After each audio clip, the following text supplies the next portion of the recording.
ಎಲ್ಲರಿಗೂ ನಮಸ್ಕಾರ ಸ್ನೇಹಿತರೆ.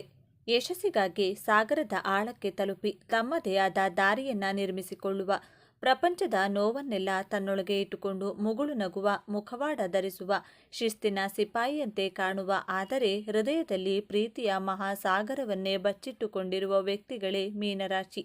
ಮೀನರಾಶಿಯ ಬಂಧುಗಳೇ, ನೀವು ಈಗ ನೋಡ್ತಾ ಇರುವ ಈ ವಿಡಿಯೋ ಆಕಸ್ಮಿಕವಾಗಿ ನಿಮ್ಮ ಮುಂದೆ ಬಂದಿಲ್ಲ. ನಿಮ್ಮ ಜೀವನದ ಅತ್ಯಂತ ನಿರ್ಣಾಯಕ ಘಟ್ಟದಲ್ಲಿ ನಿಂತಿರುವ ನಿಮಗೆ ನಿಮ್ಮ ಇಷ್ಟ ದೇವರು ಅಥವಾ ನಿಮ್ಮ ಗುರುದೇವರು ಒಂದು ಪ್ರಮುಖ ಸಂದೇಶವನ್ನು ನೀಡಲು ಬಯಸಿದ್ದಾರೆ.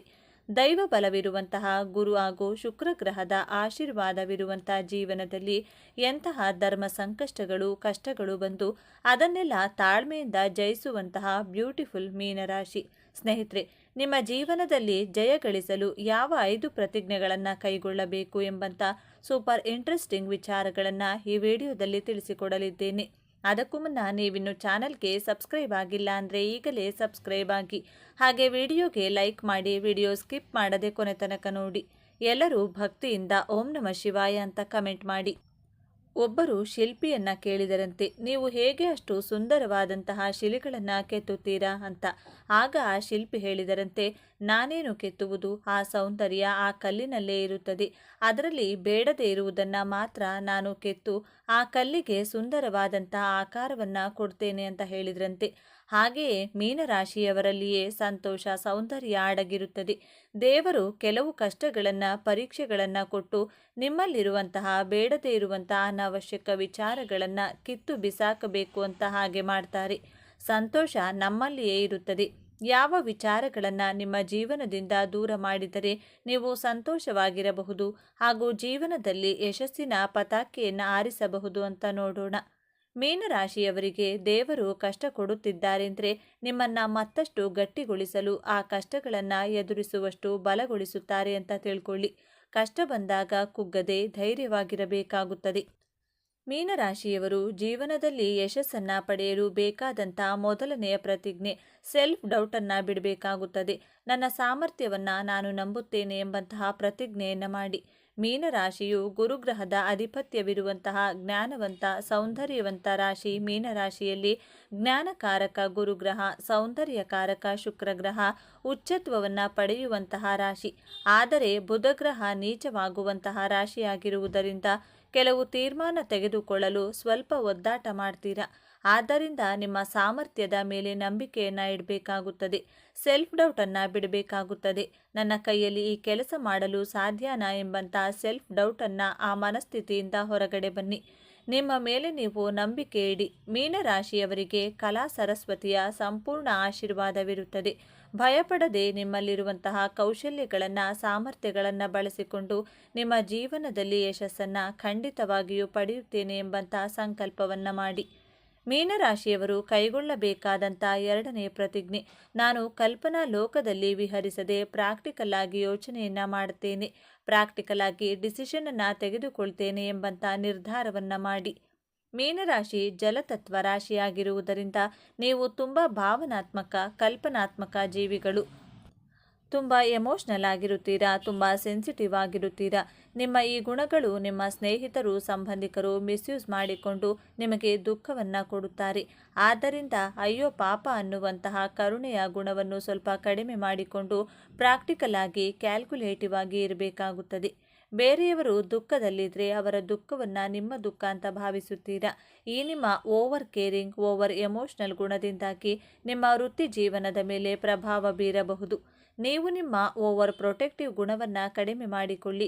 ಯಾರಿಗೆ ಎಷ್ಟು ಕರುಣೆ, ಎಷ್ಟು ಪ್ರೀತಿ ತೋರಿಸಬೇಕು, ಎಷ್ಟು ಸಹಾಯವನ್ನು ಮಾಡಬೇಕು ಅಷ್ಟೇ ಮಾಡಿದರೆ ನೀವು ನಿಮ್ಮ ಜೀವನದಲ್ಲಿ ಉದ್ಧಾರ ಆಗ್ತೀರಾ. ಇಲ್ಲದಿದ್ದರೆ ನಿಮ್ಮ ಈ ವೀಕ್ನೆಸ್ಸನ್ನು ನಿಮ್ಮ ಕುಟುಂಬದವರು, ನಿಮ್ಮ ಸ್ನೇಹಿತರು ಬಂಡವಾಳ ಮಾಡಿಕೊಂಡು ಅವರ ಬೇಳೆಯನ್ನು ಅವರು ಚೆನ್ನಾಗಿ ಬೇಯಿಸಿಕೊಳ್ತಾರೆ. ತುಂಬ ಕೇರ್ಫುಲ್ ಆಗಿ ಇರಬೇಕಾಗುತ್ತದೆ. 3ನೇಯದಾಗಿ, ಮೀನರಾಶಿಯವರು ಹಣ ಉಳಿತಾಯದ ಕಡೆ ಗಮನವನ್ನು ಕೊಡಿ. ಮೀನರಾಶಿಯವರು ಹಣವನ್ನು ತುಂಬ ಬಾರ್ಗೇನ್ ಮಾಡಿ ಎಷ್ಟು ಬೇಕೋ ಅಷ್ಟೇ ಖರ್ಚನ್ನು ಮಾಡುತ್ತೀರಾ. ಆದರೆ ಶಾಪಿಂಗ್, ಗೋಲ್ಡ್, ಲಕ್ಸುರಿಯಸ್ ಥಿಂಗ್ಸ್ ಅಂತ ಬಂದರೆ ಹಣವನ್ನು ಮನಸ್ಸೋ ಇಚ್ಛೆ ಖರ್ಚು ಮಾಡ್ತೀರಾ. ನಿಮ್ಮ ಸೌಂದರ್ಯಕ್ಕೋಸ್ಕರ, ನಿಮ್ಮನ್ನು ನೀವು ಸುಂದರವಾಗಿ ಕಾಣುವಂತೆ ಮಾಡಿಕೊಳ್ಳಲು ಹಣವನ್ನು ಖರ್ಚು ಮಾಡ್ತೀರಾ. ಮೀನರಾಶಿ ಕಾಲಪುರುಷನ ಕುಂಡಲಿಯಲ್ಲಿ 12ನೇ ರಾಶಿಯಾಗಿದೆ. 12ನೇ ಭಾವ ಅಂದರೆ ಮೋಕ್ಷ ಭಾವ. ಖರ್ಚಿನ ಭಾವ ಅಂತ ಕರೆಯಬಹುದು. ಆದ್ದರಿಂದ ನಿಮ್ಮ ಖರ್ಚುಗಳಿಗೆ ಸ್ವಲ್ಪ ಕಡಿವಾಣವನ್ನು ಹಾಕಿ ಮುಂದಿನ ಭವಿಷ್ಯಕ್ಕೋಸ್ಕರ ಹಣವನ್ನು ಉಳಿತಾಯವನ್ನು ಮಾಡಿ. ಹಣದ ಜೊತೆಗೆ ಒಳ್ಳೆ ಹೈಯರ್ ಪೊಸಿಷನ್ನಲ್ಲಿರುವಂತಹ ಸ್ನೇಹವನ್ನು ಬೆಳೆಸಿ ಸ್ನೇಹಿತರನ್ನು ಮಾಡಿಕೊಳ್ಳಿ. ನಿಮ್ಮ ಜ್ಞಾನಕ್ಕೆ ಸರಿಸಾಟಿ ಇರುವವರ ಜೊತೆ ಮಾತ್ರ ಬೆರೆತು ನಿಮ್ಮ ಜ್ಞಾನವನ್ನು ವೃದ್ಧಿ ಮಾಡಿಕೊಳ್ಳುವಂತಹ ಪ್ರತಿಜ್ಞೆಯನ್ನು ಮಾಡಿ.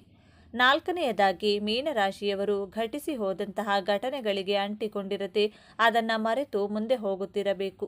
ನಿಮ್ಮ ಜೀವನದಲ್ಲಿ ನಡೆದು ಹೋದಂಥ ಕೆಲವು ಕಹಿ ಘಟನೆಗಳನ್ನು ಪದೇ ಪದೇ ನೆನಪು ಮಾಡಿಕೊಂಡು ದುಃಖವನ್ನು ಪಡಬೇಡಿ. ಮುಂದೆ ಹೋಗುವಂತಹ ನಿರ್ಧಾರವನ್ನು ಮಾಡಿ. ನೋವು ಕೊಡುವಂತಹ ಕಹಿ ನೆನಪು, ಕಹಿ ಘಟನೆಗಳನ್ನು ನೆನಪು ಮಾಡಿಕೊಂಡ್ರೆ ನಿಮ್ಮ ಜೀವನ ಸರಿಹೋಗುವ ಹಾಗಿದ್ದರೆ ಅದನ್ನು ನೆನಪು ಮಾಡಿಕೊಳ್ತೀರಿ. ಸಾಧ್ಯನಾ? ಇದು ಸಾಧ್ಯವಿಲ್ಲ. ಆದ್ದರಿಂದ ಸಿಹಿಯಾದಂತಹ ಸುಮಧುರವಾದಂತಹ ನೆನಪುಗಳನ್ನು ಮಾತ್ರ ನಿಮ್ಮ ಜೊತೆ ನಿಮ್ಮ ಮನಸ್ಸಿನಲ್ಲಿ ಇಟ್ಟುಕೊಂಡ್ರೆ ನೀವು ಜೀವನದಲ್ಲಿ ಸಂತೋಷವಾಗಿ ಯಶಸ್ಸಿನ ಕಡೆ ಹೆಜ್ಜೆಯನ್ನು ಇಡಬಹುದು. ಐದನೆಯದಾಗಿ, ನಿಮ್ಮ ಜಾಬ್ ಅಥವಾ ಬಿಸ್ನೆಸ್, ಪರ್ಸನಲ್ ಲೈಫ್ ಆಗಲಿ ಪ್ರೊಫೆಷ್ನಲ್ ಲೈಫ್ ಆಗಲಿ ಒಂದು ಸಾರಿ ಪ್ರಯತ್ನವನ್ನು ಪಡುತ್ತೀರಾ. ಎರಡನೇ ಸಾರಿ ಪ್ರಯತ್ನವನ್ನು ಪಟ್ಟು ಆ ಕೆಲಸ ಸಕ್ಸಸ್ ಆಗದಿದ್ದರೆ ಆ ಪ್ರಯತ್ನವನ್ನು ಮುಂದುವರಿಸಬೇಡಿ. ಮರಳಿ ಯತ್ನವ ಮಾಡು, ಸತತ ಪ್ರಯತ್ನವ ಮಾಡು ಅಂತ ಹೇಳ್ತಾರೆ. ಬಟ್ ಮೀನರಾಶಿಗೆ ಈ ಮಾತು ಸೂಟ್ ಆಗುವುದಿಲ್ಲ. ಯಾಕಂದರೆ ಗುರುವಿನ ಆಶೀರ್ವಾದವಿರುವಂತಹ ರಾಶಿ. ದೇವರಿಗೆ ಗೊತ್ತು ನಿಮಗೆ ಯಾವ ಸಂದರ್ಭದಲ್ಲಿ ಏನು ಕೊಡಬೇಕು, ಎಷ್ಟು ಕೊಡಬೇಕು ಎಂದು. ಆದ್ದರಿಂದ ನಿಮ್ಮ ಮನಸ್ಸಿನ ಮಾತನ್ನು ಕೇಳಿ. ಬೇರೆಯವರ ಮಾತುಗಳಿಗೆ ನಿಮ್ಮ ಮನಸ್ಸಿಗೆ ಇಷ್ಟವಿಲ್ಲದ ನಿರ್ಧಾರಗಳನ್ನು ತೆಗೆದುಕೊಳ್ಳಬೇಡಿ. ದೇವರ ಮೇಲೆ ನಂಬಿಕೆಯನ್ನು ಇಟ್ಟು ಮುಂದುವರಿಯಿರಿ. ನಿಮ್ಮ ಜೀವನದಲ್ಲಿ ಸೋಲೆ ಬರದ ಹಾಗೆ ದೇವರು ಖಂಡಿತವಾಗಿಯೂ ಕೈ ಹಿಡಿಯುತ್ತಾರೆ. ನಿಮಗೆ ತೊಂದರೆ ಕೊಟ್ಟವರಿಗೂ ಸಹ ನೀವು ಕೆಟ್ಟದ್ದನ್ನು ಬಯಸುವುದಿಲ್ಲ. ಆದರೆ ನಿಮಗೆ ತೊಂದರೆ ಕೊಟ್ಟಂತಹ ನಿಮ್ಮ ಮನಸ್ಸನ್ನು ನೋಯಿಸಿದವರಿಗೆ ಆ ದೇವರು, ಈ ಪ್ರಕೃತಿ ನಿಮ್ಮ ಪರವಾಗಿ ಅವರಿಗೆ ಶಿಕ್ಷೆಯನ್ನು ಖಂಡಿತವಾಗಿಯೂ ಕೊಡುತ್ತದೆ.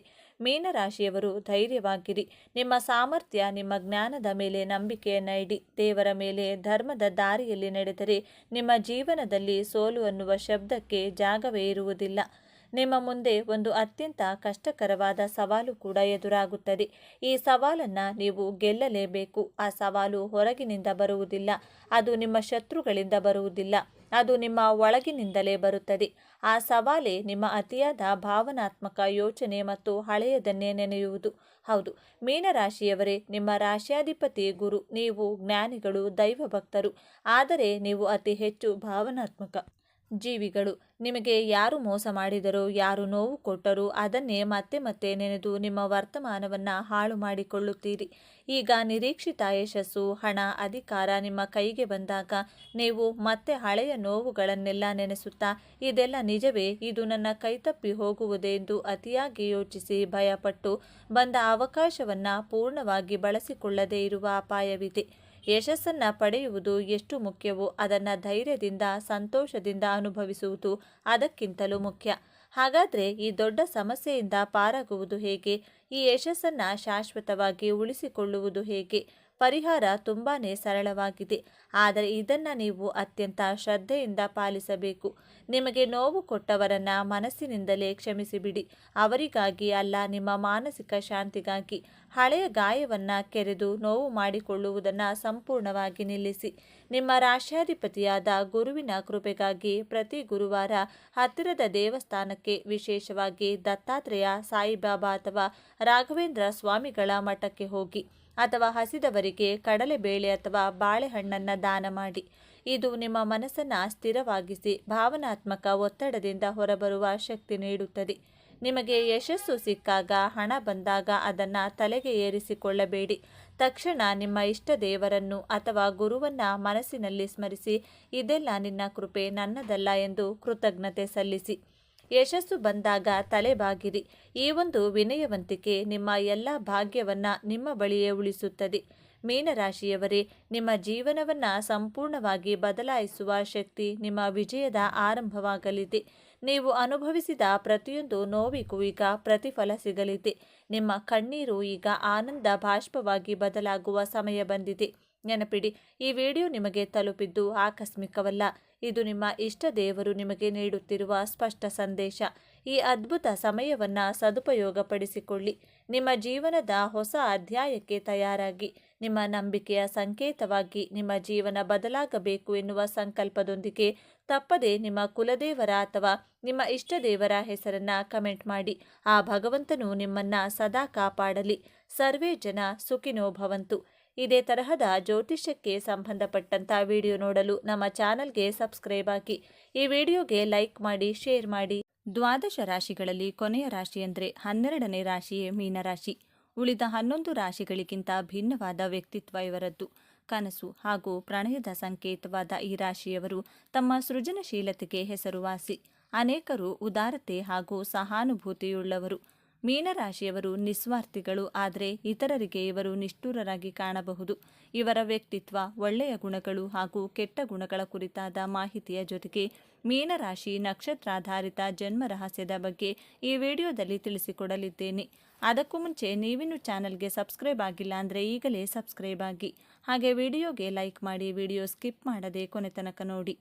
2 ಮೀನುಗಳು ವಿರುದ್ಧ ದಿಕ್ಕಿನಲ್ಲಿ ಚಲಿಸುವ ಸಂಕೇತವಿರುವ ಈ ರಾಶಿಯವರು ಉಭಯ ಸ್ವಭಾವದವರು. ಕೆಲವೊಮ್ಮೆ ಇವರು ಅಪಾಯಕಾರಿಯಂತೆ ವರ್ತಿಸಬಹುದು, ಕೆಲವೊಮ್ಮೆ ಮೃದು ಸ್ವಭಾವದವರಂತೆ ಕಾಣುತ್ತಾರೆ. ಇವರು ಉತ್ತಮ ಪ್ರತಿಭಾವಂತರು ಹಾಗೂ ವಿವಿಧ ಪರಿಸರಗಳಿಗೆ ಸುಲಭವಾಗಿ ಹೊಂದಿಕೊಳ್ಳುವಂಥ ಸಾಮರ್ಥ್ಯವನ್ನು ಹೊಂದಿರುತ್ತಾರೆ. ಇವರು ಇತರರಿಗೂ ತಮ್ಮ ಜ್ಞಾನವನ್ನು ಕಲಿಸಿಕೊಡುತ್ತಾರೆ, ಇತರರ ಇಚ್ಛೆಗಳಿಗೂ ಅವಕಾಶ ನೀಡುತ್ತಾರೆ. ಇವರೊಳಗಿನ ಆಳವಾದ ಸಾಮರ್ಥ್ಯವು ಬಹಳ ಸ್ವತಂತ್ರವಾಗಿರುತ್ತದೆ. ಇವರ ಮುಖ್ಯ ಲಕ್ಷಣವೆಂದರೆ ಕನಸುಗಾರರು. ನಮ್ಮ ಕಲ್ಪನಾ ಲೋಕದಲ್ಲಿ ಜೀವಿಸಲು ಇಷ್ಟಪಡುತ್ತಾರೆ. ವಾಸ್ತವತೆಗೆ ಇದು ಕೆಲವೊಮ್ಮೆ ದೂರವಿರಬಹುದು. ಇವರು ಬಹಳ ಆಕರ್ಷಕ ಸ್ವಭಾವದವರು. ಜನರು ಇವರ ನಕಾರಾತ್ಮಕ ಸ್ವಭಾವಗಳನ್ನು ಬದಿಗೊತ್ತಿ ಸಕಾರಾತ್ಮಕ ಸ್ವಭಾವವನ್ನು ಇಷ್ಟಪಡುತ್ತಾರೆ. ಇವರು ತುಂಬ ರೊಮ್ಯಾಂಟಿಕ್ ಸ್ವಭಾವದವರು. ವಿವಾದಗಳನ್ನು ತಪ್ಪಿಸಿ ವಾಸ್ತವದ ಕಹಿ ಸತ್ಯಗಳನ್ನು ಎದುರಿಸುವಾಗ ಖಿನ್ನರಾಗುತ್ತಾರೆ, ಹೀಗೆಯೇ ದುರ್ಬಲರಾಗುತ್ತಾರೆ. ಕಾಲಪುರುಷನ ಕುಂಡಲಿಯಲ್ಲಿ ಮೀನರಾಶಿ 12ನೇ ಹಾಗೂ ಕೊನೆಯ ರಾಶಿಯಾಗಿದೆ. ಈ ರಾಶಿಯ ಅಧಿಪತಿ ಗುರುಗ್ರಹ. ಈ ರಾಶಿಯಲ್ಲಿ ಪೂರ್ವ ಭಾದ್ರಪದ ನಕ್ಷತ್ರದ 4ನೇ ಪಾದ, ಉತ್ತರ ಭಾದ್ರಪದ ನಕ್ಷತ್ರದ 4 ಪಾದಗಳು, ರೇವತಿ ನಕ್ಷತ್ರದ 4 ಪಾದಗಳನ್ನು ಕಾಣಬಹುದು. ತನ್ನ ಶತ್ರುಗಳ ಜೊತೆಯಲ್ಲಿಯೂ ಬಹಳ ಸೌಜನ್ಯದಿಂದ ವರ್ತಿಸುವಂತಹ ರಾಶಿಯವರಂದರೆ ಮೀನರಾಶಿಯವರು. ಧಾರ್ಮಿಕ, ಆಧ್ಯಾತ್ಮಿಕದಲ್ಲಿ ನಂಬಿಕೆ ಇಟ್ಟಿರುತ್ತೀರಾ. ನಿಮ್ಮ ಸ್ನೇಹಿತರಿಗೆ, ಕುಟುಂಬದವರಿಗೆ ಬಹಳ ವಿನಮ್ರತೆಯಿಂದ ನಿಸ್ವಾರ್ಥ ಸೇವೆ ಮಾಡುವವರು. ಅತಿಥಿ ಸತ್ಕಾರವನ್ನು ಮಾಡುವಂತಹ ಗುಣದವರು.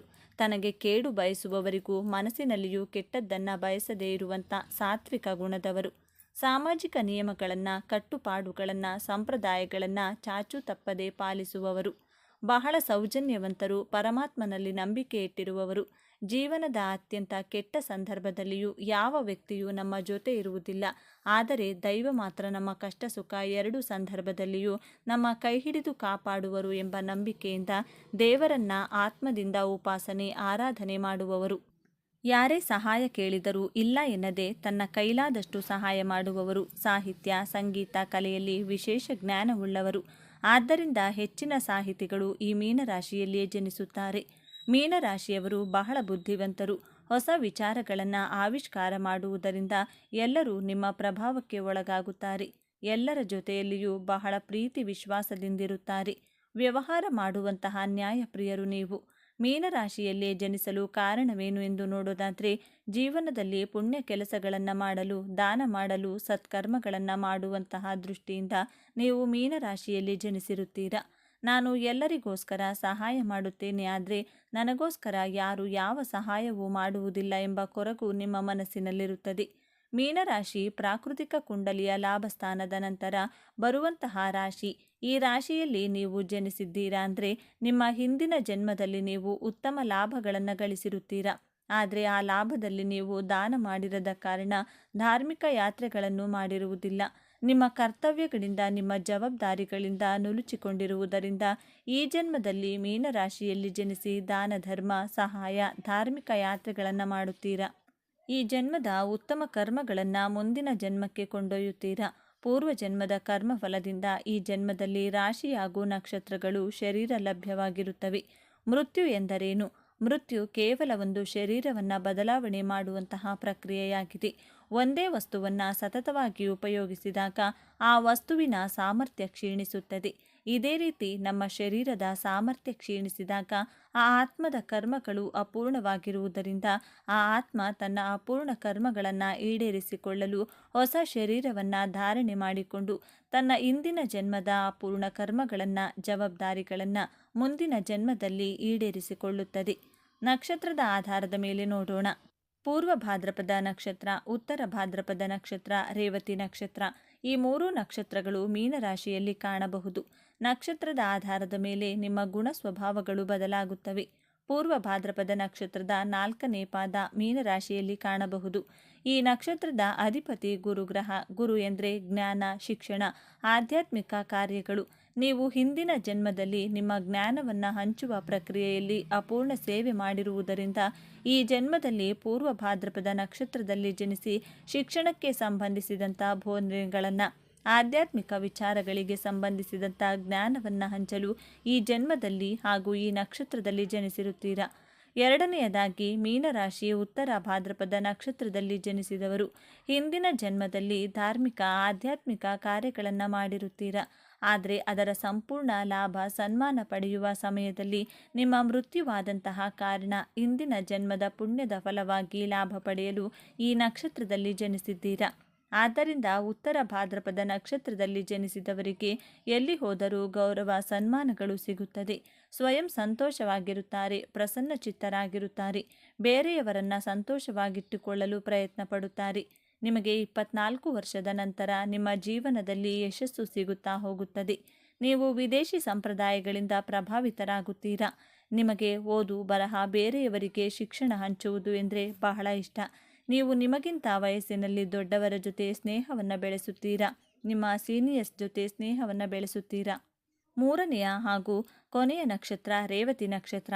ರೇವತಿ ನಕ್ಷತ್ರದವರು ಹೊಸ ಹೊಸ ವಿಚಾರಗಳನ್ನು ಕಲಿಯುವುದರಲ್ಲಿ ಉತ್ಸಾಹಭರಿತರಾಗಿರುತ್ತಾರೆ.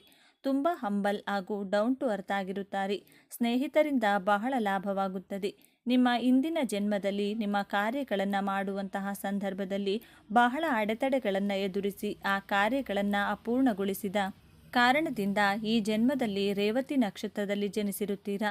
ನಕ್ಷತ್ರ ಯಾವುದೇ ಇರಲಿ, ನೀವು ಮೀನರಾಶಿಯಲ್ಲಿ ಜನಿಸಿದರೆ ಆಧ್ಯಾತ್ಮಿಕ ಸೇವೆ ಮಾಡಲು, ದಾನ ಧರ್ಮ, ಪ್ರೀತಿಯಿಂದ ವ್ಯವಹರಿಸುವುದು.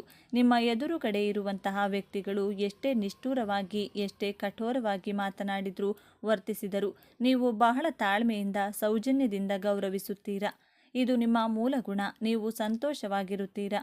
ನಿಮ್ಮ ಸುತ್ತಮುತ್ತಲಿನವರನ್ನು ಸಂತೋಷವಾಗಿರಿಸಲು ಬೇಕಾಗಿರುವಂಥ ವಾತಾವರಣವನ್ನು ನಿರ್ಮಿಸುವ ಕಾರಣದಿಂದ ನೀವು ಮೀನರಾಶಿಯಲ್ಲಿ ಜನಿಸಿರುತ್ತೀರಾ. ಮೀನರಾಶಿಯಲ್ಲಿ ಜನಿಸಿರುವ ಮಹಿಳೆಯರಿಗೆ ಕೋಮಲವಾದ ಮನಸ್ಸಿರುತ್ತದೆ. ಯಾರ ಮನಸ್ಸಿಗೂ ನೋವಾಗುವಂತೆ ಮಾತನಾಡುವುದಿಲ್ಲ. ಸೂಕ್ಷ್ಮವಾದ ಗುಣ ಸ್ವಭಾವವಿರುತ್ತದೆ. ಸಮಾಜದಲ್ಲಿ ಗೌರವಾನ್ವಿತ ಸ್ಥಾನಮಾನ ದೊರೆಯುತ್ತದೆ. ಹಾಸ್ಯ ಪ್ರಜ್ಞೆ ವಿಶೇಷವಾಗಿರುತ್ತದೆ. ಎಲ್ಲರನ್ನ ಪ್ರೀತಿ, ವಿಶ್ವಾಸದಿಂದ ನೋಡಿಕೊಳ್ಳುವ ಗುಣ ಇವರದ್ದು. ಸದಾಕಾಲ ಯಾವುದಾದರೂ ಒಂದು ಕೆಲಸ ಕಾರ್ಯಗಳಲ್ಲಿ ನಿರತರಾಗಿರುತ್ತೀರಾ. ಎಲ್ಲ ರೀತಿಯ ಅನುಕೂಲಗಳಿದ್ದರೂ ಮನದಲ್ಲಿ ಚಿಂತೆಯೊಂದು ಇರುತ್ತದೆ. ಶಾಂತ ಸ್ವಭಾವದವರಾದರೂ ಕಟುವಾಗಿ ಮಾತನಾಡುವಿರಿ. ಈ ಜಾತಕದಲ್ಲಿ ಜನಿಸಿರುವ ಪುರುಷರು ಜೀವನವನ್ನು ಪ್ರೀತಿಸುತ್ತಾರೆ. ಜೀವನದಲ್ಲಿ ಏನಾದರೂ ಒಂದು ಸಾಧನೆ ಮಾಡಬೇಕೆಂಬ ಅಭಿಲಾಷೆ ಇವರಿಗಿರುತ್ತದೆ. ಸೂಕ್ಷ್ಮವಾದ ಮನಸ್ಸಿನ ಕಾರಣ ಸಣ್ಣ ಪುಟ್ಟ ವಿವಾದವನ್ನು ಎದುರಿಸಿ ಆಧ್ಯಾತ್ಮಿಕ ಭಾವನೆ ವಿಶೇಷವಾಗಿರುತ್ತದೆ. ಸಂಗೀತ, ನಾಟ್ಯದಂತಹ ಸಾಂಪ್ರದಾಯಿಕ ಕಲೆಗಳಲ್ಲಿ ಹೆಚ್ಚು ಆಸಕ್ತಿ ತೋರುವಿರಿ. ಕುಟುಂಬದ ಒಳಿತಿಗಾಗಿ ಯಾವುದೇ ತ್ಯಾಗವನ್ನು ಮಾಡಬಲ್ಲಿರಿ. ಕೋಪ ಬೇಗನೆ ಬಂದರೂ ಬಹುಕಾಲ ಉಳಿಯದು. ಹೆಚ್ಚಿನ ನಿರೀಕ್ಷೆ ಇದ್ದರೂ ಸುಮ್ಮನಾಗುವಿರಿ. ಸಾಮಾನ್ಯವಾಗಿ ಈ ರಾಶಿಯಲ್ಲಿ ಜನಿಸಿದವರಿಗೆ ದೃಢವಾದ ಮನಸ್ಸಿರುವುದಿಲ್ಲ. ಆದ್ದರಿಂದ ಎಲ್ಲ ಕೆಲಸ ಕಾರ್ಯಗಳು ನಿಧಾನಗತಿಯಲ್ಲಿ ಸಾಗುತ್ತವೆ. ಆದರೆ ಶುದ್ಧವಾದ ಮನಸ್ಸಿರುತ್ತದೆ. ಯಾವುದೇ ಕೆಲಸ ಕಾರ್ಯಗಳು ನಿಮಗೆ ಅಸಾಧ್ಯವೆನಿಸುವುದಿಲ್ಲ. ಉನ್ನತ ಮಟ್ಟದ ಜೀವನವನ್ನು ನಡೆಸಲು ಬಯಸುವಿರಿ. ವಿಲಾಸಿ ಜೀವನವನ್ನು ನಡೆಸಲು ಇಷ್ಟಪಡುವಿರಿ. ಇವರ ದಾಂಪತ್ಯ ಜೀವನವು ಸುಖ ಸಂತೋಷಗಳಿಂದ ಕೂಡಿರುತ್ತದೆ. ಈ ವಿಚಾರಗಳು ನಿಮಗೆ ಇಷ್ಟವಾಗಿದೆ ಅಂತ ಭಾವಿಸ್ತಿದ್ದೇನೆ. ಇಷ್ಟ ಆಗಿದ್ರೆ ನಮ್ಮ ಚಾನಲ್ನ ತಪ್ಪದೇ ಸಬ್ಸ್ಕ್ರೈಬ್ ಮಾಡ್ಕೊಳ್ಳಿ. ಈ ವಿಡಿಯೋಗೆ ಒಂದು ಲೈಕ್ ಕೊಡೋದನ್ನು ಮರಿಬೇಡಿ. ಈ ವಿಡಿಯೋವನ್ನು ನಿಮ್ಮ ಫ್ರೆಂಡ್ಸ್ ಆ್ಯಂಡ್ ಫ್ಯಾಮಿಲಿ ಗ್ರೂಪಲ್ಲಿ ಹೆಚ್ಚು ಶೇರ್ ಮಾಡಿ. ನಿಮ್ಮ ಅಭಿಪ್ರಾಯಗಳನ್ನು ತಪ್ಪದೇ ಕಮೆಂಟ್ ಮಾಡಿ.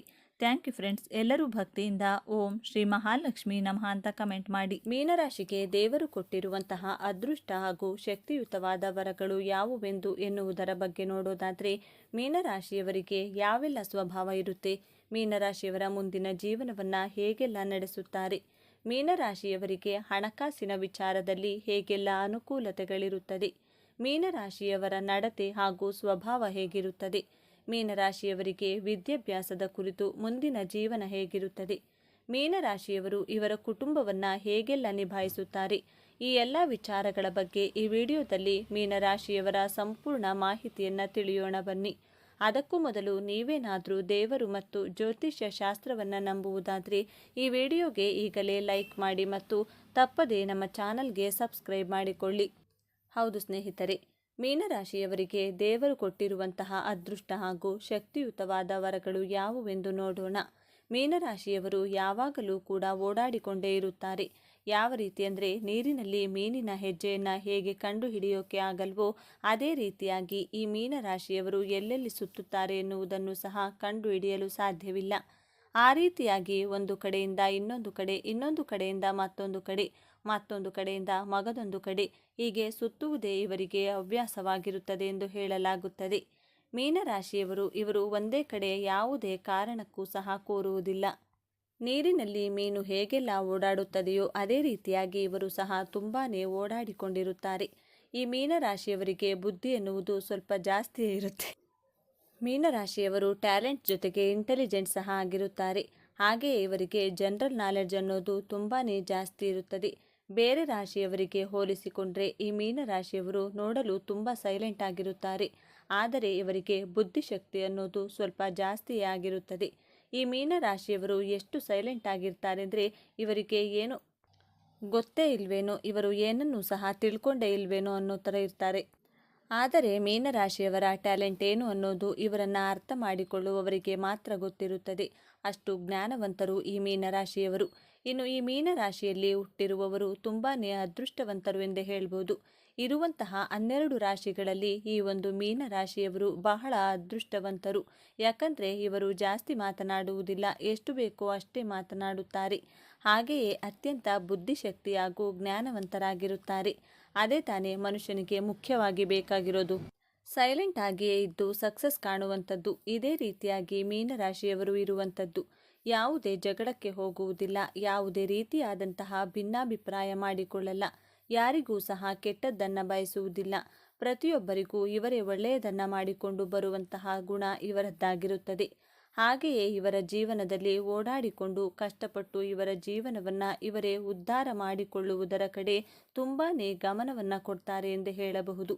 ಹಾಗಾಗಿ ಈ ಮೀನರಾಶಿಯಲ್ಲಿ ಹುಟ್ಟಿರುವಂಥವರು ತುಂಬಾ ಅದೃಷ್ಟವಂತರಾಗಿರುತ್ತಾರೆ. ಇನ್ನು ಮೀನರಾಶಿಯವರಿಗೆ ಎಲ್ಲ ರೀತಿಯಾದಂತಹ ಯೋಗಗಳು, ಭೋಗಗಳು ಅನ್ನೋದು ಸಿಕ್ಕೇ ಸಿಗುತ್ತದೆ. ಅದಕ್ಕಾಗಿಯೇ ಇವರನ್ನು ಅದೃಷ್ಟವಂತರೆಂದೇ ಹೇಳ್ಬೋದು. ಎಲ್ಲ ರೀತಿಯ ಯೋಗಗಳು ಅಂದರೆ ಇವರು ಕೆಲಸ ಮಾಡುವುದರಲ್ಲಿ ಲಾಭವಾಗುತ್ತೆ, ಜೀವನದಲ್ಲಿ ನೆಮ್ಮದಿ ಇರುತ್ತೆ. ಹಾಗೆ ಕಷ್ಟ, ಸುಖ, ನೋವು, ದುಃಖ ಎಲ್ಲವೂ ಸಹ ಈ ರಾಶಿಯವರಿಗೆ ಇರುತ್ತದೆ. ಇದರ ಜೊತೆಗೆ ಎಲ್ಲ ರೀತಿಯಾದಂತಹ ಯೋಗ ಅನ್ನೋದನ್ನು ಈ ರಾಶಿಯವರು ನೋಡಿರ್ತಾರೆ ಎಂದು ಹೇಳಲಾಗುತ್ತೆ. ದಾಂಪತ್ಯ ಜೀವನ ಅನ್ನೋದು ಈ ರಾಶಿಯವರಿಗೆ ತುಂಬಾ ಚೆನ್ನಾಗಿರುತ್ತೆ. ಗಂಡ ಹೆಂಡತಿ ಆಗಿರಬಹುದು, ಕುಟುಂಬ ಜೀವನ ಆಗಿರಬಹುದು, ತಂದೆ ತಾಯಿ ಆಗಿರಬಹುದು, ಇವರ ತಾಳ್ಮೆಯೇ ಇವರ ಕುಟುಂಬದಲ್ಲಿ ಯಾವುದೇ ರೀತಿಯಾದಂತಹ ಜಗಳಗಳು ಹಾಗೂ ತೊಂದರೆಗಳು ಬರದೇ ಇರೋ ಹಾಗೆ ನೋಡಿಕೊಳ್ಳುತ್ತೆ. ಇವರಿಗೆ ಇವರ ತಾಳ್ಮೆಯೇ ಕಾಪಾಡುತ್ತದೆ. ಹಾಗಾಗಿ ಗಂಡ ಹೆಂಡತಿ ನಡುವೆ ಸಾಮರಸ್ಯ ಅನ್ನೋದು ಚೆನ್ನಾಗಿರುತ್ತೆ. ಯಾವಾಗಲೂ ಗುದ್ದಾಟ ಮಾಡೋದು, ಜಗಳ ಆಡೋದು ಈ ಥರ ಏನೂ ಇರೋದಿಲ್ಲ. ಒಂದು ವೇಳೆ ಜಗಳ ಏನಾದರೂ ಆಡಿದರೆ ಗಂಡ ಹೆಂಡತಿ ಇವರಲ್ಲಿ ಮೀನರಾಶಿಯವರೇ ಅಡ್ಜಸ್ಟ್ ಮಾಡಿಕೊಂಡು ಹೋಗ್ತಾರೆ. ಯಾಕಂದರೆ ಅವರು ಜ್ಞಾನವಂತರಾಗಿರೋದ್ರಿಂದ ಸಂಸಾರವನ್ನು ಚೆನ್ನಾಗಿ ನಡೆಸಿಕೊಂಡು ಹೋಗ್ತಾರೆ. ಈ ರಾಶಿಯವರು ಯಾವ ಕಡೆ ಫೋಕಸ್ ಮಾಡಿದರೆ ಒಳ್ಳೆಯದಾಗುತ್ತದೆ, ನಾವು ಯಾವ ಕಡೆ ಟೈಮ್ ಸ್ಪೆಂಡ್ ಮಾಡಿದರೆ ಲಾಭವಾಗುತ್ತದೆ, ಸುಖ ಸುಮ್ಮನೆ ಜಗಳ ಆಡಿಕೊಂಡು ನಿಂತ್ಕೊಂಡ್ರೆ ಅದರಿಂದ ಏನಾದರೂ ಒಳ್ಳೆಯದು ಇದೆಯಾ ಅಂತ ಹೇಳಿ ಅವರು ಯೋಚನೆಯನ್ನು ಮಾಡ್ತಾರೆ. ಈ ಮೀನರಾಶಿಯವರ ದಾಂಪತ್ಯ ಜೀವನ ಸಹ ತುಂಬಾ ಚೆನ್ನಾಗಿರುತ್ತದೆ. ಕುಟುಂಬ ಜೀವನದ ನಿರ್ವಹಣೆಯೂ ಸಹ ತುಂಬ ಚೆನ್ನಾಗಿರುತ್ತದೆ. ಹಾಗೆಯೇ ಈ ಮೀನರಾಶಿಯವರು ಧರ್ಮಶಾಸ್ತ್ರ ಅನ್ನೋದನ್ನು ಜಾಸ್ತಿ ಪಾಲನೆ ಮಾಡ್ತಾರೆ.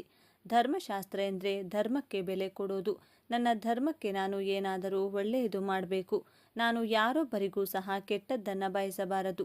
ಶಾಸ್ತ್ರಗಳನ್ನು ಚಾಚೂ ತಪ್ಪದೆ ಫಾಲೋ ಮಾಡಬೇಕು. ಈಗ ಹಿಂದೆ ಏನಾದರೂ ಹಿರಿಯರು ಒಂದು ಶಾಸ್ತ್ರ ಸಂಪ್ರದಾಯವನ್ನು ಮಾಡಿದರೆ ಅದು ನಮ್ಮ ಒಳ್ಳೆಯದಕ್ಕೆ ಆಗಿರುತ್ತದೆ ಎಂದು ಹೇಳಿ ಈ ಮೀನರಾಶಿಯವರು ಶಾಸ್ತ್ರ ಸಂಪ್ರದಾಯ ದಾನ ಧರ್ಮ ಅನ್ನೋದನ್ನು ಅತಿ ಹೆಚ್ಚಾಗಿ ಮಾಡ್ತಾ ಇರ್ತಾರೆ. ಹಾಗಾಗಿ ಈ ರಾಶಿಯವರನ್ನು ಸಮಾಜದಲ್ಲಿ ಉತ್ತಮ ರೀತಿಯಿಂದ ನೋಡ್ತಾರೆ ಎಂದು ಹೇಳ್ಬೋದು. ಇನ್ನು ಈ ಮೀನರಾಶಿಯವರು ದಾನ ಧರ್ಮ ಮಾಡೋದ್ರಲ್ಲಿ ಎತ್ತಿದ ಕೈ ಇವರದ್ದು ಎಂದೇ ಹೇಳ್ಬೋದು. ದಾನ ಧರ್ಮವೆಂದರೆ ಯಾರಾದರೂ ಸ್ವಲ್ಪ ಕಷ್ಟದಲ್ಲಿದ್ದಾರೆ ಎಂದು ಗೊತ್ತಾದರೆ ಸಾಕು, ಮೀನರಾಶಿಯವರು ಕರಗಿ ಹೋಗ್ತಾರೆ. ಆ ರೀತಿಯಾದ ಮನೋಭಾವವುಳ್ಳಂತಹ ವ್ಯಕ್ತಿಗಳಾಗಿದ್ದಾರೆ ಈ ಮೀನರಾಶಿಯವರು. ಯಾರಿಗಾದರೂ ಕಷ್ಟ ಅಂದರೆ ಸಾಕು, ಅವರು ಬೇಗ ಮರುಗಿ ಬಿಡ್ತಾರೆ. ಹಾಗೆಯೇ ರಸ್ತೆ ಬದಿಯಲ್ಲಿ ಯಾರಾದರೂ ಅಸಹಾಯಕರಿದ್ದರೆ ಅವರಿಗೂ ಸಹ ಸಹಾಯವನ್ನು ಮಾಡ್ತಾರೆ. ಅದಕ್ಕೋಸ್ಕರ ಇವರಿಗೆ ಎಲ್ಲ ರೀತಿಯಾದಂತಹ ಯೋಗಗಳು ಭೋಗಗಳು ಅನ್ನೋದು ಲಭಿಸುತ್ತದೆ. ಮೀನರಾಶಿಯವರು ಇವರು ಯಾರಿಗಾದರೂ ನಾನು ತೊಂದರೆ ಮಾಡಿದರೆ ಅದರಿಂದ ನನಗೂ ತೊಂದರೆ ಆಗುತ್ತದೆ ಎಂದು ಯೋಚನೆ ಮಾಡಿಕೊಂಡು ಅವರ ಜೀವನದಲ್ಲಿ ಅವರು ಸೈಲೆಂಟ್ ಆಗಿರುತ್ತಾರೆ. ನಮ್ಮಿಂದ ಆದರೆ ಎಲ್ಲರಿಗೂ ಒಳ್ಳೆಯದನ್ನೇ ಮಾಡೋಣ, ಇಲ್ಲವಾದರೆ ಯಾರಿಗೂ ಸಹ ಕೆಟ್ಟದ್ದನ್ನು ಮಾತ್ರ ಮಾಡುವುದು ಬೇಡ ಎನ್ನುವ ಹೃದಯ ಇವರದ್ದಾಗಿದೆ. ಇದು ಈ ರಾಶಿಯವರ ಧ್ಯೇಯವಾಗಿರುತ್ತದೆ. ಇನ್ನು ಈ ಮೀನರಾಶಿಯವರಿಗೆ ಮನಸ್ಸು ಚಂಚಲತೆ ಅನ್ನೋದು ತುಂಬ ಜಾಸ್ತಿ ಇರುತ್ತದೆ. ಇವರ ಮನಸ್ಸು ಹೇಗಿರುತ್ತೆ ಅಂದರೆ ಒಂದು ಸಲ ಯೋಚನೆ ಮಾಡೋ ತರಹ ಇನ್ನೊಂದು ಸಲ ಯೋಚನೆ ಮಾಡಲ್ಲ. ಅಂದರೆ ಇವಾಗ ಇರುವ ಬುದ್ಧಿ ಸ್ವಲ್ಪ ಸಮಯದ ನಂತರ ಇರುವುದಿಲ್ಲ. ಈ ಮೀನರಾಶಿಯವರು ಸರಿಯಾಗಿ ಯೋಚನೆ ಮಾಡಿ ನಿರ್ಧಾರ ತೆಗೆದುಕೊಳ್ಳುವುದಿಲ್ಲ. ಚಂಚಲತೆ ಅನ್ನೋದು ತುಂಬಾ ಜಾಸ್ತಿ ಇರುತ್ತದೆ. ಈ ಮೀನರಾಶಿಯವರು ಯಾವುದೇ ವಿಚಾರದಲ್ಲಿ ನಿರ್ಧಾರ ತೆಗೆದುಕೊಳ್ಳಲು ನಾನು ಈ ರೀತಿಯಾಗಿ ಮಾಡಲಾ ಇಲ್ಲವೇ ಆ ರೀತಿಯಾಗಿ ಮಾಡಲಾ, ಈ ನಿರ್ಧಾರವನ್ನು ತಗೊಂಡ್ಲೋ ಬೇಡವೋ ಎನ್ನುವುದನ್ನು ಇವರು ಕರೆಕ್ಟಾಗಿ ಪರ್ಫೆಕ್ಟಾಗಿ ಮಾಡಲು ಕಷ್ಟವಾಗುತ್ತದೆ. ಮನಸ್ಸಿನಲ್ಲಿ ಚಂಚಲ ಎನ್ನುವುದನ್ನು ಇವರು ಜಾಸ್ತಿ ಇಟ್ಕೊಂಡಿರೋದ್ರಿಂದ ನಿರ್ಧಾರಗಳನ್ನು ಸ್ವಲ್ಪ ಚಂಚಲತೆಯಿಂದಲೇ ಮಾಡ್ತಾರೆ. ಇನ್ನು ಈ ಮೀನರಾಶಿಯವರಿಗೆ ದ್ವಿಸ್ವಭಾವದ ಗುಣ ಜಾಸ್ತಿ ಎಂದೇ ಹೇಳ್ಬೋದು. ಮೊದಲೇ ಹೇಳಿದಂತೆ ಒಂದು ಸಲ ಈ ಥರ ಯೋಚನೆ ಮಾಡಿದರೆ ಇನ್ನೊಂದು ಸಲ ಇನ್ನೊಂದು ಥರ ಯೋಚನೆ ಮಾಡ್ತಾರೆ. ಆ ರೀತಿಯಾಗಿ ಯೋಚನೆ ಮಾಡೋದ್ರಿಂದಾನೇ ಇವರಿಗೆ ಮೈನಸ್ ಪಾಯಿಂಟ್ ಆಗಿರುತ್ತದೆ. ಇವರ ಜೀವನದಲ್ಲಿ ಇವರ ಕುಟುಂಬವನ್ನು ತುಂಬಾ ಚೆನ್ನಾಗಿ ನೋಡ್ಕೋತಾರೆ. ಈ ರಾಶಿಯವರು ಕುಟುಂಬದಲ್ಲಿ ಯಾವುದೇ ತರಹದ ಕಲಹವನ್ನು ಮಾಡಿಕೊಳ್ಳಲ್ಲ. ನನ್ನ ಕುಟುಂಬವೇ ನನಗೆ ಮೊದಲು ಎನ್ನುವ ರೀತಿಯಲ್ಲಿ ಕುಟುಂಬಕ್ಕೆ ಪ್ರಿಫರೆನ್ಸನ್ನು ಕೊಡ್ತಾರೆ. ಈ ರೀತಿಯಾಗಿ ಇವರ ಕುಟುಂಬವನ್ನು ನೋಡಿಕೊಳ್ತಾರೆ. ಯಾವುದೇ ರೀತಿಯಾದಂತಹ ಜಗಳಗಳು ಅನ್ನೋದು ತೀರಾ ಕಡಿಮೆ ಇರುತ್ತದೆ. ಜೊತೆಗೆ ಕುಟುಂಬ ಸದಸ್ಯರನ್ನು ಪ್ರೀತಿಯಿಂದ ಕಾಣುತ್ತಾರೆ. ಈ ಮೀನರಾಶಿಯವರು ಬೇಗ ಈಸಿಯಾಗಿ ಎಲ್ಲರನ್ನ ನಂಬುತ್ತಾರೆ. ಹಾಗೆಯೇ ನಂಬಿ ಅಷ್ಟೇ ಬೇಗ ಮೋಸ ಹೋಗ್ತಾರೆ. ಇವರು ಈಸಿಯಾಗಿ ಪ್ರತಿಯೊಬ್ಬರನ್ನು ಇವರೆಲ್ಲರೂ ನಮ್ಮವರೇ, ಎಲ್ಲರೂ ನನ್ನವರೇ ಎಂದು ತುಂಬಾ ಪ್ರೀತಿಯಿಂದ ನಂಬಿಬಿಡ್ತಾರೆ. ಆದರೆ ಈ ರೀತಿಯಾಗಿ ನಂಬುವುದರಿಂದ ಇವರ ಜೀವನದಲ್ಲಿ ಇವರಿಗೆ ನಂಬಿಕೆ ದ್ರೋಹ ಅನ್ನೋದನ್ನು ಇವರ ಜೊತೆಯಲ್ಲಿದ್ದವರೇ ಮಾಡುತ್ತಾರೆ. ಅವರು ಯಾರಾದರೂ ಸರಿ ಅಥವಾ ಇವರಿಗೆ ಯಾರೇ ಸಿಗಲಿ ಅವರನ್ನು ನಂಬಿಬಿಡ್ತಾರೆ. ಮೀನರಾಶಿಯವರನ್ನು ಯಾರಾದರೂ ಏನಾದರೂ ಚೆನ್ನಾಗಿ ಮಾತನಾಡಿಸಿದರೆ ಸಾಕು, ಅವರನ್ನು ವೇಗವಾಗಿ ನಂಬುತ್ತಾರೆ. ಹಾಗೆಯೇ ನಂಬಿಸಿದ ವ್ಯಕ್ತಿ ಇವರಿಗೆ ನಂಬಿಕೆ ದ್ರೋಹ ಮೋಸ ವಂಚನೆ ಈ ಎಲ್ಲವನ್ನೂ ಸಹ ಮಾಡಿ ಹೊರಟು ಹೋಗುತ್ತಾರೆ. ಮೀನರಾಶಿಯವರು ನಿಮ್ಮ ಸ್ನೇಹಿತರ ಜೊತೆಗೆ ಸುತ್ತಾಡುವುದನ್ನು ಜಾಸ್ತಿ ಮಾಡ್ತಾರೆ. ಅಂದರೆ ನಿನ್ನ ಕಾಲಿನಲ್ಲಿ ಚಕ್ರ ಏನಾದರೂ ಇದೆಯಾ ಎಂದು ಕೇಳ್ತಾರಲ್ಲ, ಆ ರೀತಿಯಾಗಿ ಸುತ್ತುತ್ತಾರೆ. ಮೀನರಾಶಿಯವರು ಮೊದಲೇ ಓಡಾಟ ಮಾಡೋದು ತುಂಬಾ ಜಾಸ್ತಿ ಇರೋದ್ರಿಂದ ಇವರ ಫ್ರೆಂಡ್ಸ್ ಯಾರಾದರೂ ಸ್ವಲ್ಪ ಮಾತನಾಡಿದರೆ ಸಾಕು, ಯಾರಾದರೂ ಜೊತೆಯಲ್ಲಿ ಫ್ರೆಂಡ್ಸ್ ಆದರೆ ಸಾಕು, ಅವರು ಎಲ್ಲಿಯಾದರೂ ಹೋಗೋಣವೆಂದರೆ ಸಾಕು, ಇವರು ಆಗೋದಿಲ್ಲ ಎನ್ನುವ ಪ್ರಶ್ನೆಯೇ ಇಲ್ಲ. ಈ ರೀತಿಯಾಗಿ ಈ ಮೀನರಾಶಿಯವರು ಓಡಾಟ ಅನ್ನೋದನ್ನು ಜಾಸ್ತಿ ಮಾಡ್ತಾರೆ. ಅವರ ಕೆಲಸಗಳನ್ನು ಬಿಟ್ಟು ಫ್ರೆಂಡ್ಸ್ಗಳ ಜೊತೆ ಜಾಸ್ತಿ ಸುತ್ತಾಡೋದು ಮಾಡ್ತಾರೆ. ಅಷ್ಟು ಹೃದಯವಂತರು. ಮೀನರಾಶಿಯವರು ಇವರು ಕುಟುಂಬದವರಿಗೆ ಅಥವಾ ಯಾರಾದರೂ ಪರಿಚಯ ಆದರೆ ಅವರನ್ನು ನಂಬುತ್ತಾರೆ. ಅವರಿಗಾಗಿ ಅತಿ ಹೆಚ್ಚು ಹಣವನ್ನು ಖರ್ಚು ಮಾಡ್ತಾರೆ. ಯಾರಾದರೂ ಹಣದ ಸಹಾಯ ಕೇಳಿದರೆ ಇವರಿಂದ ಅಷ್ಟು ಆಗುತ್ತೋ ಇಷ್ಟಾಗುತ್ತೋ ಸಹಾಯ ಮಾಡೇ ಮಾಡ್ತಾರೆ. ಈ ರಾಶಿಯವರಿಗೆ ಹಣಕ್ಕಿಂತ ಜನ ಮುಖ್ಯ ಎಂದು ನಂಬುತ್ತಾರೆ. ಮೀನರಾಶಿಯವರು ಹೆಚ್ಚು ಓಡಾಡ್ತಾರೆ ಅಂದರೆ ಖರ್ಚು ಸಹ ಜಾಸ್ತಿಯೇ ಇರುತ್ತೆ ಅಲ್ವಾ.